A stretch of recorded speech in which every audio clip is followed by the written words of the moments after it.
ഉടമ്പടി എടുക്കാനുണ്ടായ സാഹചര്യം അതിന് കുറേ വർഷങ്ങൾക്ക് മുമ്പ് ഞങ്ങളുടെ വീട്ടിൽ പ്രാർത്ഥിക്കുമ്പോൾ, പ്രത്യേകിച്ചും വൈകുന്നേരങ്ങളിലാകുമ്പോൾ ഒരു ഡോറിൽ നോക്ക് ചെയ്യുന്ന സൗണ്ടും സംസാരിക്കുന്ന സൗണ്ടും ഒരു ദുർഗന്ധവും വരുമായിരുന്നു. എന്ത് ചെയ്യണമെന്ന് അറിയില്ലാതെ ഒത്തിരിയേറെ പ്രാർത്ഥനകൾ നടത്തിയിരുന്നു ഞങ്ങൾ. അങ്ങനെ ഇരിക്കുമ്പോൾ ഒരു ദിവസം യൂട്യൂബിൽ ഞാൻ ഇവിടെ കൃപാസനത്തിൽ നിന്നും ഒരു ചേച്ചിയുടെ സാക്ഷ്യം കേൾക്കാനിടയായി. അപ്പോൾ ആ സാക്ഷ്യം കേട്ട് കഴിഞ്ഞപ്പോൾ പിന്നെ ഞാൻ തുടരെ 2-3 സാക്ഷ്യങ്ങൾ കേട്ടു. അപ്പോൾ ഞാൻ ഈ കൃപാസനത്തിലെ ചാനലിൽ ചെന്ന് നോക്കുകയും അച്ഛൻ്റെ ഉടമ്പടി ധ്യാനം കേൾക്കുകയും ചെയ്തു. അതിനുശേഷം ഞങ്ങൾ ഡെയിലി പള്ളിയിൽ പോകുവാനും 2 ആഴ്ച കൂടുമ്പോൾ കുമ്പസാരിക്കുവാൻ പോയി തുടങ്ങി. ഉടമ്പടി വന്ന് എടുക്കണമെന്ന് ആഗ്രഹിച്ചെങ്കിലും ആദ്യ നാളുകളിൽ സാധിച്ചിരുന്നില്ല.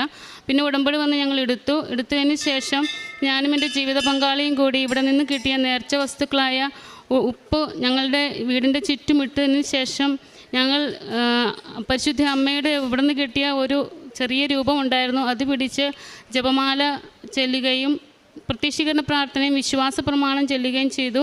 അങ്ങനെ ചെയ്ത് ഒരാഴ്ച കഴിഞ്ഞതിന് ശേഷം ദുർഗന്ധമുണ്ടാകുകയോ സൗണ്ട് കേൾക്കുകയോ ഒന്നും ഉണ്ടായില്ല. ഈശോയ്ക്ക് 1000 നന്ദി പറയുന്നു.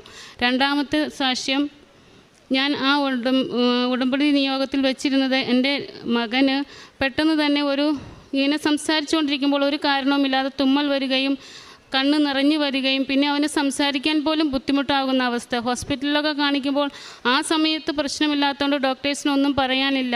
അങ്ങനെയായിരുന്നതുകൊണ്ട് ഞങ്ങളിവിടെ വന്നതിന് ശേഷം ഞാൻ ഉടമ്പടി സാക്ഷ്യങ്ങൾ കേൾക്കുമ്പോൾ കേട്ടിരുന്നു അനേകം പേര് കുട്ടികൾക്ക് ഉപ്പും തേനും കൊടുക്കുകയും തൈലം പൂശി പ്രാർത്ഥിക്കുകയും ചെയ്യുന്നത്. ഞങ്ങളങ്ങനെ ചെയ്തു. അതിനുശേഷം പിന്നെ അവന് അങ്ങനെ ഒരു രോഗത്തിൻ്റെ ബുദ്ധിമുട്ടുണ്ടായിട്ടില്ല. ആ ഉടമ്പടി നിയോഗത്തിൽ ഞങ്ങൾ 3ാമതൊരു നിയോഗം വെച്ചിരുന്നത് എൻ്റെ ജീവിത പങ്കാളിയുടെ അപ്പച്ചനും അമ്മയും ഒരു ആക്സിഡൻറ്റിൽ പെടുകയും ആ ആക്സിഡൻറ്റ് ഞങ്ങൾ ഇൻഷുറൻസ് ക്ലെയിം ചെയ്യുകയും ചെയ്തിരുന്നു. പക്ഷേ അതിൻ്റെ പൈസ ഞങ്ങൾക്ക് കിട്ടിയിരുന്നില്ല. 18 വർഷങ്ങൾക്ക് ശേഷം ഈ ഉടമ്പടിയിൽ ഞങ്ങൾ നിയോഗം വെച്ച് പ്രാർത്ഥിച്ചതിൻ്റെ ഫലമായിട്ട് എനിക്കത് കിട്ടി. 2022 ജപമാല റാലിയിൽ ഞാൻ പങ്കെടുക്കുകയും അതിലെൻ്റെ ആദ്യത്തെ നിയോഗമായിരുന്നു എൻ്റെ മൂത്ത മകൾക്ക് ഒരു വർഷം +2 പാസ്സായതിന് ശേഷം ഒരു വർഷം നഷ്ടപ്പെടുത്താതെ ഒരു നഴ്സിംഗ് പ്രൊഫഷനിലേക്ക് ഒരു സ്കൂളിൽ പഠിക്കുവാൻ അല്ലെങ്കിൽ ഒരു കോളേജിൽ അഡ്മിഷൻ കിട്ടുവാനായിട്ട് നിയോഗം വെച്ച് ഞാനിരുന്നു. കാരണം ഞങ്ങൾ അതിക്ക് മുമ്പ് വിചാരിച്ചു നാട്ടിൽ എവിടെയെങ്കിലും അവൾക്ക് അഡ്മിഷൻ കിട്ടുമായിരിക്കുമെന്ന്. പക്ഷേ അത് കിട്ടിയില്ല. ഒക്ടോബർ 28-ാം തീയതി ആയിരുന്നു ആ വർഷത്തെ ജപമാല റാലി. നവംബർ 15-ാം തീയതി ഞങ്ങൾക്ക് സ്പോൺസർഷിപ്പോട് കൂടി അവൾക്ക് തമിഴ്നാട്ടിലൊരു ക്രിസ്ത്യൻ സ്ഥാപനത്തിൽ BSc നഴ്സിങ്ങിന് അഡ്മിഷൻ കിട്ടുകയും ചെയ്തു. അതിനുശേഷം എൻ്റെ 2ാമത്തെ ഉടമ്പടി പുതുക്കേണ്ട സമയമാകാറായിരുന്നു. ഞാനൊരു നേഴ്സാണ്. പക്ഷേ എനിക്ക് 9 വർഷത്തെ കരിയർ ഗ്യാപ്പും 40 വയസ്സിന് മേലെ പ്രായവും ഉണ്ടായിരുന്നു. ഞാൻ ജോലി അന്വേഷിക്കുന്നുണ്ടായിരുന്നു 2020 തൊട്ട്. പക്ഷേ ഏതൊരു ഹോസ്പിറ്റലിൽ ഞാൻ ചെല്ലുമ്പോഴും എൻ്റെ ഈ കരിയർ ഗ്യാപ്പ് ഉള്ളതുകൊണ്ടും ഏജ് ഇത്രയും ആയതുകൊണ്ടും ആരും ജോലിയിൽ എനിക്ക് തന്നിരുന്നില്ല. അതുകൊണ്ട് തന്നെ ഞാൻ ഇനിയൊരു ജോലി കിട്ടുമെന്നുള്ള പ്രതീക്ഷയും ഉണ്ടായിരുന്നില്ല. അങ്ങനെയായിരിക്കുമ്പോഴാണ് തൃശ്ശൂർ എൻ്റെ അനിയത്തിയുടെ സിസ്റ്ററാണ് ആ ഹോസ്പിറ്റലിൽ വർക്ക് ചെയ്യുന്ന സിസ്റ്റർ ഇവളുടെ അടുത്ത് പറഞ്ഞിട്ട് അവിടെ ഇൻ്റർവ്യൂ ഉണ്ടെന്ന് പറഞ്ഞു. അപ്പോൾ ഞാൻ എൻ്റെ ജീവിത പങ്കാളിയോടും എൻ്റെ അനിയത്തിയോടും ഞാൻ പറഞ്ഞു, ഇത്രയും നാളും കിട്ടാതിരുന്നൊരു ജോലിയാണോ കിട്ടാൻ ഇനി പോകുന്നതെന്ന്. അപ്പോൾ എൻ്റെ ജീവിത പങ്കാളി പറഞ്ഞു, ഇത്രയുമേറെ ദൈവം നമ്മളെ അനുഗ്രഹിച്ചിട്ട് നിനക്ക് എന്തുകൊണ്ട് വിശ്വാസമില്ല എന്ന് ചോദിച്ചു. ഞാൻ ഈശോയോട് ഒത്തിരി മാപ്പപേക്ഷിച്ച് ആ രാത്രി മാതാവിൻ്റെ അടുത്ത് പ്രാർത്ഥിച്ചു കിടന്നു.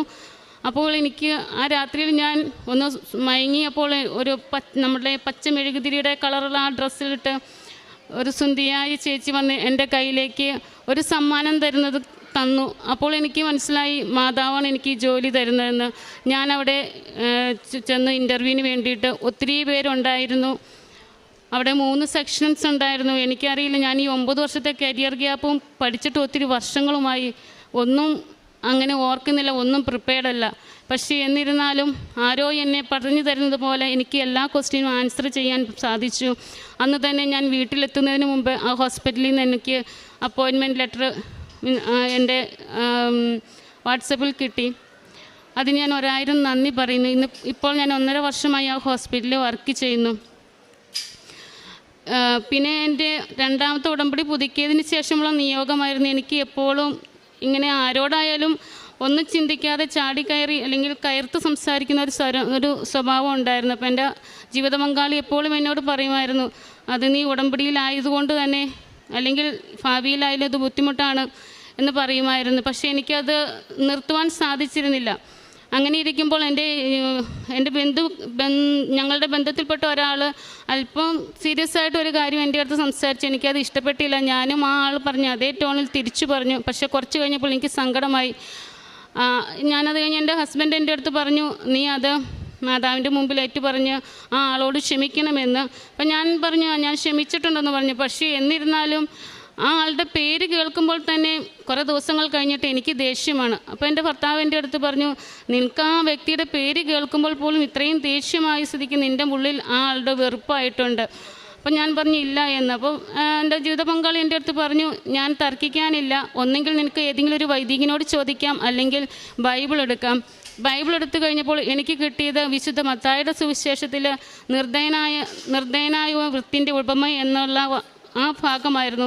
അതിലെനിക്ക് കിട്ടിയ വചനം, നിങ്ങളുടെ സഹോദരരോട് ഹൃദയപൂർവ്വം ക്ഷമിക്കുന്നില്ലെങ്കിൽ എൻ്റെ സ്വർഗസ്ഥനായ പിതാവും അങ്ങനെ തന്നെ നിങ്ങളോട് പ്രവർത്തിക്കും. അപ്പോൾ എനിക്ക് പേടിയായി. ഞാൻ പരിശുദ്ധ അമ്മയോട് ചോദിച്ചു, അമ്മ എന്താ ചെയ്യുക? ഞാൻ കുറച്ച് ദിവസങ്ങൾ പ്രാർത്ഥിച്ചു. അതിനുശേഷം ഞാനും എൻ്റെ ജീവിത പങ്കാളിയും ആ വീട്ടിലേക്ക് കടന്നു ചെന്ന് ആ വ്യക്തിയുടെ അടുത്ത് മാപ്പ് ചോദിച്ചു. ഇന്നിപ്പോൾ ഞങ്ങൾ വളരെ സന്തോഷത്തോടു കൂടി അവരുമായി സഹകരിച്ചു പോകുന്നു. പിന്നെ എനിക്ക് രണ്ടാമത്തെ എൻ്റെ ഉടമ്പടി പുതുക്കിയപ്പോൾ എൻ്റെ രണ്ടാമത്തെ മകൾ 10th അവളുടെ മോഡൽ എക്സാം കഴിഞ്ഞപ്പോൾ അവൾക്ക് ഒത്തിരി മാർക്ക് കുറവാണ്, പ്രത്യേകിച്ചും മാത്സിന്. ഞങ്ങൾക്ക് ഒട്ടും പ്രതീക്ഷയുണ്ടായിരുന്നില്ല മാത്സ് അവൾ കയറിപ്പോരുമെന്ന്. പരിശുദ്ധ അമ്മയോട് ഞാൻ പ്രാർത്ഥിച്ചിരുന്നു, നിയോഗം വെച്ചിരുന്നു, 95% മാർക്കെങ്കിലും നൽകി ഇവളെ അനുഗ്രഹിക്കണമേ എന്ന്. റിസൾട്ട് വന്നു കഴിഞ്ഞപ്പോൾ ഞങ്ങളെല്ലാം ഒത്തിരി കരഞ്ഞുപോയി. കാരണം 98.6% മാർക്ക് നൽകി ദൈവം അവളെ അനുഗ്രഹിച്ചിരുന്നു. പിന്നെ ഞാൻ ആദ്യം പറഞ്ഞിരുന്ന എൻ്റെ മൂത്ത മകൾ നഴ്സിങ്ങിലേക്ക് കടന്നു പോയതിന് ശേഷം ഒരു 6 മാസം കഴിഞ്ഞപ്പോൾ അവൾക്ക് അവിടെ നിൽക്കാൻ ഞാനിവിടെ നിൽക്കില്ല, ഞാൻ തിരിച്ചു പോരുവാണ്, കോഴ്സ് ഡിസ്കണ്ടിന്യൂ ചെയ്യുകയെന്ന് പറയുന്നു. നമ്മൾ ഈ കോഴ്സ് ഡിസ്കണ്ടിന്യൂ ചെയ്യുമ്പോൾ അടച്ച പണമെല്ലാം ഒരു സീറ്റിൻ്റെ കാശ് മുഴുവൻ തിരിച്ചു കൊടുക്കണം. അങ്ങനെ ഒരു അവസ്ഥ വന്നപ്പോൾ ഞാനിവിടെ ലൈറ്റ് ക്യാൻഡിൽ പ്രെയർ ഇട്ടായിരുന്നു. ആ പ്രെയർ ഇട്ടതിനോടൊപ്പം തന്നെ പിന്നത്തെ ആഴ്ചകളിലെ ഉടമ്പടി ധ്യാനത്തിൽ അച്ഛൻ്റെ ശുശ്രൂഷയിൽ ഞാനും എൻ്റെ നെറ്റിയിൽ കുരിശ് വരച്ച് അവൾക്ക് വേണ്ടി പ്രാർത്ഥിച്ചിരുന്നു. അതിനുശേഷം ഒരു വർഷത്തോളം കഴിഞ്ഞപ്പോൾ ആളവിടെ സെറ്റാവുകയും ഇപ്പോൾ ആ കോഴ്സ് കണ്ടിന്യൂ ചെയ്യുകയും ചെയ്യുന്നു. പിന്നെ ഉടമ്പടി വസ്തുക്കൾ ഉപയോഗിച്ച് തൈലം ഉപയോഗിച്ചിട്ട് എൻ്റെ ജീവിത പങ്കാളിക്ക് ഒരു പൊള്ളലുണ്ടാകുകയും ആ പൊള്ളലുണ്ടായപ്പോൾ ജീവിത പങ്കാളി 2 ദിവസമായി തൈലം മാത്രമേ ഉപയോഗിച്ചുള്ളൂ. പക്ഷേ ഫ്രണ്ട്സൊക്കെ വന്ന് പറഞ്ഞ് എൻ്റെ മോളുടെ ഒരു കൂട്ടുകാരി ഒരു മുറിവെണ്ണ കൊണ്ടുവന്ന് അതിൽ അപ്ലൈ ചെയ്തു. ആൾക്ക് താല്പര്യമില്ലായിരുന്നു. അപ്ലൈ ചെയ്യുന്ന സമയത്ത് അതിന് ഭയങ്കരമായ വേദനയായി. ആളപ്പം തന്നെ അത് കഴുകിക്കളഞ്ഞ് തൈലം പുരട്ടി.